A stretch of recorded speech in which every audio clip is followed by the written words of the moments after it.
हरे कृष्णा दंडवत प्रणाम। नारद भक्ति सूत्र के सूत्र क्रमांक 5 के बारे में हम विचार करेंगे। पहले मंगलाचरण। ओम अज्ञानतिमिरान्धस्य ज्ञानाञ्जनशलाकया चक्षुरुन्मिलितं येन तस्मै श्री गुरुवे नमः। नमो विष्णुपादाय कृष्णप्रेष्ठाय भूतले श्रीमती भक्ति वेदांत स्वामिनिति नामने। नमस्ते सरस्वती देवे गौरवाणी प्रचारण निर्विशेषा शून्यवादी पाश्चात्य देशचारण। जय श्री कृष्ण चैतन्य प्रभु नित्यानंद श्री अद्वैत गदाधर श्रीवासादि गौर भक्तवृंद। हरे कृष्ण कृष्ण हरे हरे राम राम राम। सूत्र क्रमांक 5 में नारद जी कहते हैं, यत प्राप्य न किंच द्वांछति न शोचति न द्वेष्टि न रमते नोत्साही भवति।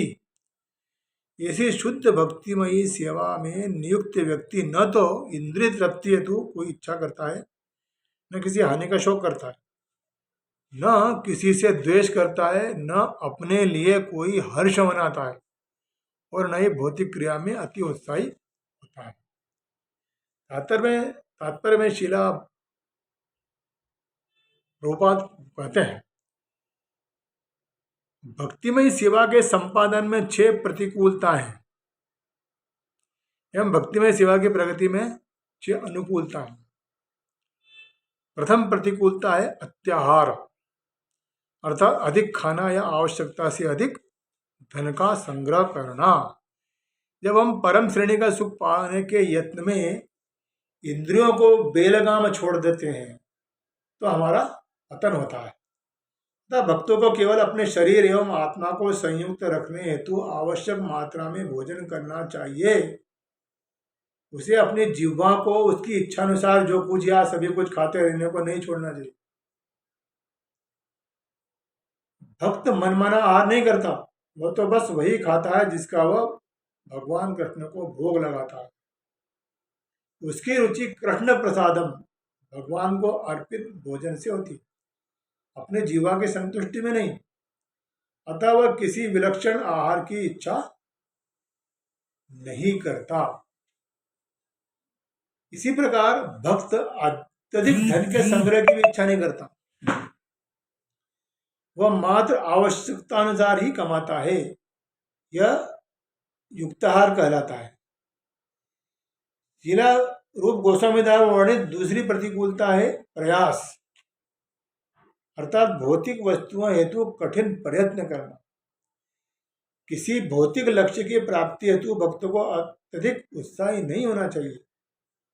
उसे भौतिक लाभों की प्राप्ति के लिए दिन रात कार्यरत कर्मकांडी लोगों जैसा नहीं होना चाहिए।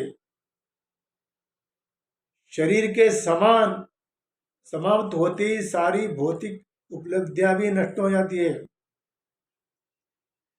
इस जगत में भौतिकता से प्राप्त कुछ भी कोई अपने साथ नहीं ले जाता। जो एकमात्र वस्तु अपने साथ ले जा सकता है वह है भक्तिमय सेवा की निधि। केवल वही कभी क्षीण नहीं होती। भक्तिमय सेवा में अगली प्रतिकूलता है प्रजल्प, अर्थात भौतिक विषय वस्तु संबंधी वार्ता। कई लोग व्यर्थ ही समाचार पत्र की दैनिक घटनाओं की बातचीत करके बिना किसी लाभ के समय बिता देते हैं, किंतु भक्त राजनीति अथवा अर्थनीति की अनावश्यक चर्चाओं में भाग नहीं लेता। क्योंकि भक्त भगवान की परम सेवा में पूर्णता संलग्न रहता है। वह स्वतः ही अन्य सारे कर्तव्यों को पूरा करता है एवं उसे वैदिक अनुष्ठान के समस्त विवरणों का प्रतिपादन नहीं करना होता है।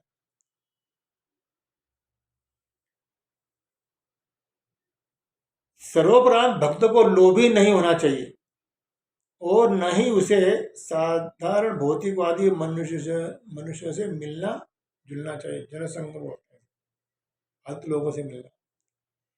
यह 6 निषेध भक्तों हेतु है। अतः भगवत प्रेम के सिद्ध स्तर की प्राप्ति का इच्छुक इन 6 वस्तुओं से दूर रहता है। इसी प्रकार भक्तिमय सेवा में प्रगति हेतु 6 अनुकूलता है। सर्वप्रथम, जहां व्यक्ति को भौतिक उपलब्धियों की प्राप्ति हेतु उद्यमी नहीं होना चाहिए। वहाँ उसे भक्ति में सेवा का सिद्ध स्तर प्राप्त करने के हेतु बहुत उद्यमी होना चाहिए। यह उत्साह कहलाता है। जीव कार्य करना बंद नहीं करता, अतः जब उसे भौतिक उपलब्धियां हेतु उत्साही होने से रोका जाता है तो उसे आध्यात्मिक उपलब्धि हेतु उत्साही होने हेतु प्रोत्साहित करना चाहिए। उत्साह जीवन का लक्षण है, उसे बंद नहीं किया जा सकता। यह एक शक्तिशाली इंजन के समान है। यदि उसका ठीक से प्रयोग हो तो वह अत्यधिक उत्पादन करेगा। अतः उत्साह को शुद्ध करना चाहिए। भक्ति की वही सेवा का अगला अनुकूल तत्व है निश्चय। जब व्यक्ति निजी भगवत सेवा में निराश हो जाता है तो उस निराशा को भी त्याग देना चाहिए और उसके स्थान पर भगवत प्रेम के परम लक्ष्य की प्राप्ति का निश्चय करना चाहिए। भक्त को ध्येयपूर्वक भक्तिमय सेवा के विधि विधानों का पालन करना चाहिए, जिससे वह दिन आए जब उसे अकस्मात भक्तिमय सेवा की सर्वसिद्धि प्राप्त हो जाए। तदुपरांत शुद्ध भक्त भक्तिमय सेवा के संपादन में द्वेषी, ईर्ष्यालु या आलस्य नहीं होता। अपनी प्रगति के प्रति निश्चित वह सदा अपने निर्धारित भक्ति में कर्तव्य करता रहता है। इसे तत्त कर्म प्रवर्तन कहते हैं। अंतिम दो तत्व है संग त्याग, अर्थात अभक्तों के संग का त्याग, तथा स्वतोवृत्ति अर्थात पूर्वाचार्यों के पद चिन्हों का अनुसरण। इन उत्साह से भक्त को भक्तिमय सेवा के पथ पर स्थित रहना चाहिए तथा अस्थायी भौतिक वस्तुओं के भोग से दूर रहने में मदद मिलती है।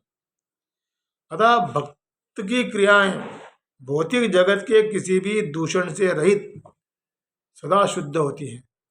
हरे कृष्ण।